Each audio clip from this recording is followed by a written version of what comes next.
8. Kebohongan Ibu. Cerita bermula ketika aku masih kecil.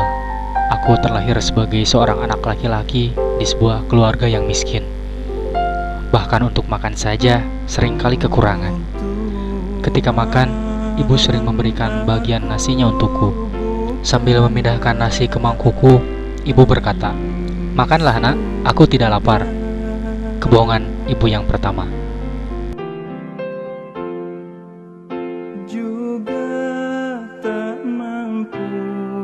Ketika saya mulai tumbuh dewasa, ibu yang gigih sering meluangkan waktu senggangnya untuk pergi memancing di kolam dekat rumah.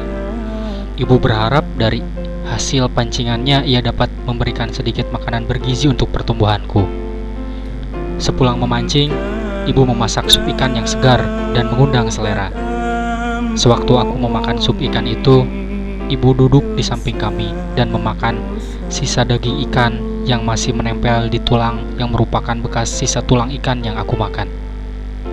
Aku melihat ibu seperti itu. Hatiku juga tersentuh.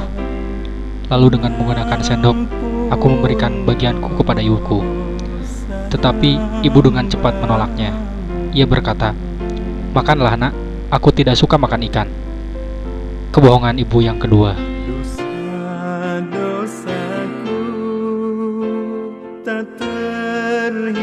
Sekarang aku sudah masuk sekolah menengah. Demi membiayai sekolah abang dan kakakku, ibu pergi ke koperasi untuk membawa sejumlah kotak mancis untuk ditempel. Dan hasil tempelannya itu membuat sedikit uang untuk menutupi kepentingan hidup. Dikala musim sejuk tiba, aku bangun dari tempat tidurku. Melihat ibuku yang masih bertumpu pada lilin kecil dan dengan gigihnya melanjutkan pekerjaan menempel kotak mancis. Aku berkata, "Ibu, tidurlah, sudah malam. Besok pagi ibu harus bekerja." Ibu hanya tersenyum dan berkata, "Cepatlah tidur nak, aku tidak penat." Kebohongan ibu yang ketiga.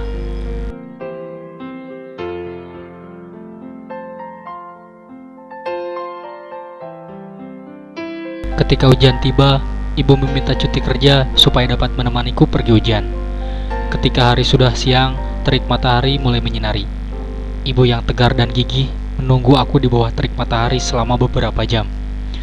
Ketika bunyi lonceng berbunyi menandakan ujian sudah selesai, ibu dengan segera menyambutku dan menuangkan teh yang sudah disiapkan dalam botol yang dingin untukku. Teh yang begitu kental tidak dapat dibandingkan dengan kasih sayang yang jauh lebih kental.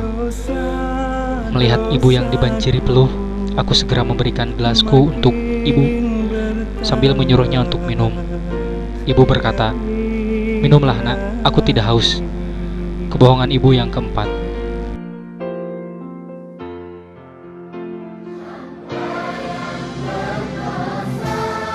Setelah kepergian ayah karena sakit, ibu yang malang harus merangkap sebagai ayah dan ibu.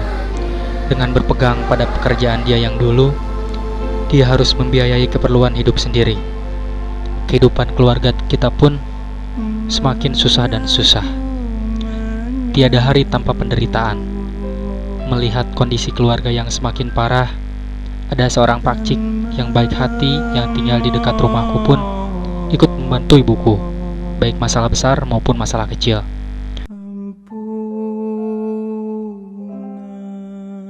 Tetangga yang ada di sebelah rumah kami melihat kehidupan kita yang begitu sengsara.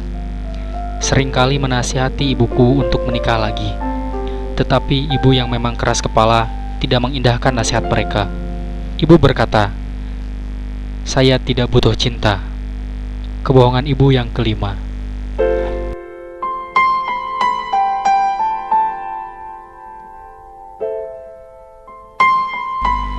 Setelah aku, kakakku, dan abangku semuanya sudah tamat dari sekolah dan bekerja, ibu yang sudah tua sudah waktunya pensiun. Tetapi ibu tidak mau. Ia rela untuk pergi ke pasar setiap pagi untuk jualan sedikit sayur untuk memenuhi kebutuhan hidupnya. Kakakku dan abangku yang bekerja di luar kota sering mengirimkan sedikit uang untuk membantu. Tetapi ibu berkeras tidak mau menerima uang tersebut, malahan mengirim balik uang tersebut. Ibu berkata, "Saya punya uang." Kebohongan ibu yang keenam.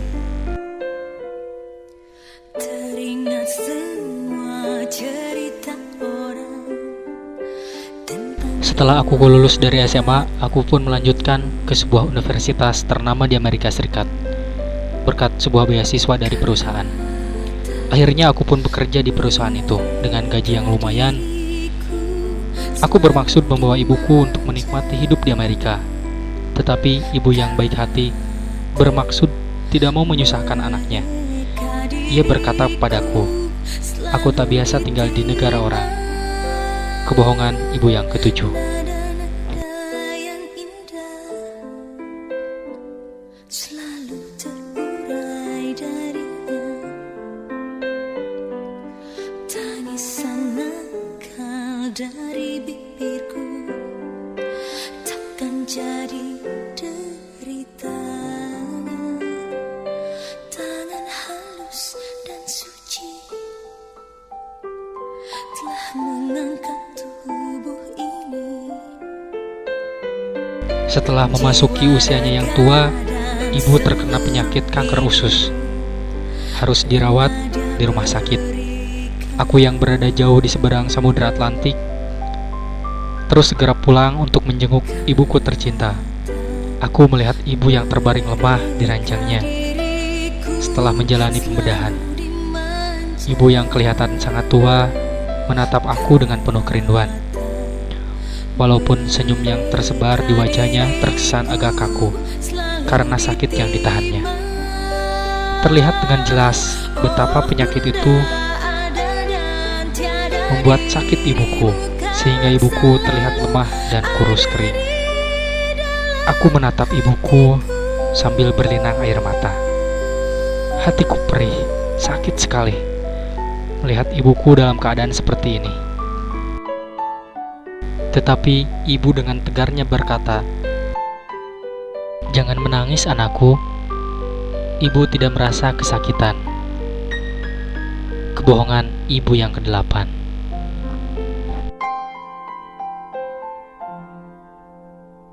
Setelah mengucapkan kebohongan yang kedelapan, ibuku tercinta menutup matanya untuk selamanya. Dari cerita di atas, saya percaya teman-teman sekalian pasti merasa tersentuh dan ingin sekali mengucapkan terima kasih ibu. Cobalah pikirkan teman, sudah berapa lamakah kita tidak menelepon ayah ibu kita?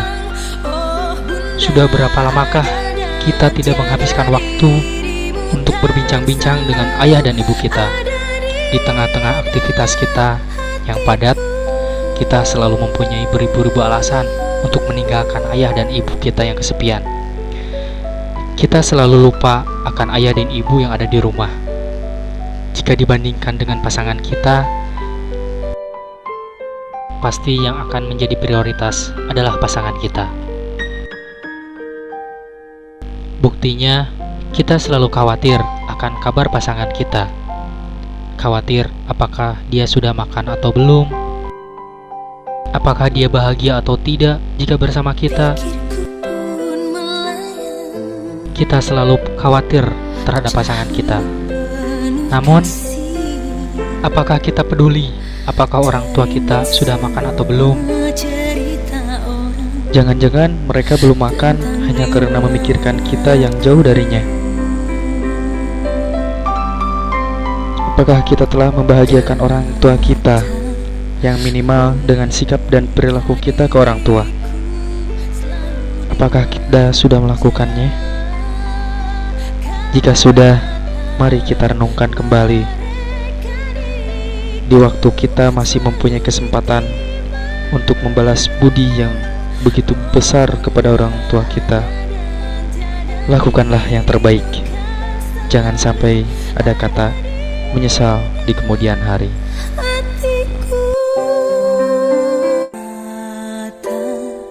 Mereka diriku selalu ditimang. Oh bunda ada dan tiada, dirimu kan selalu ada di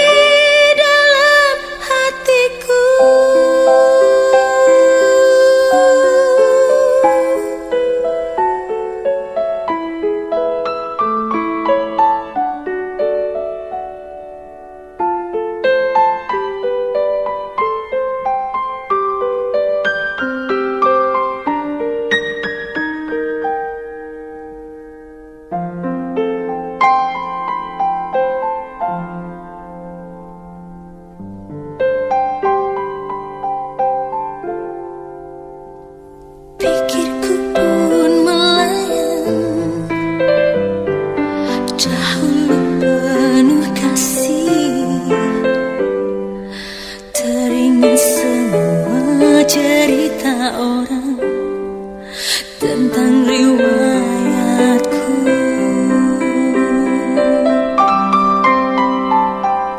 Kata mereka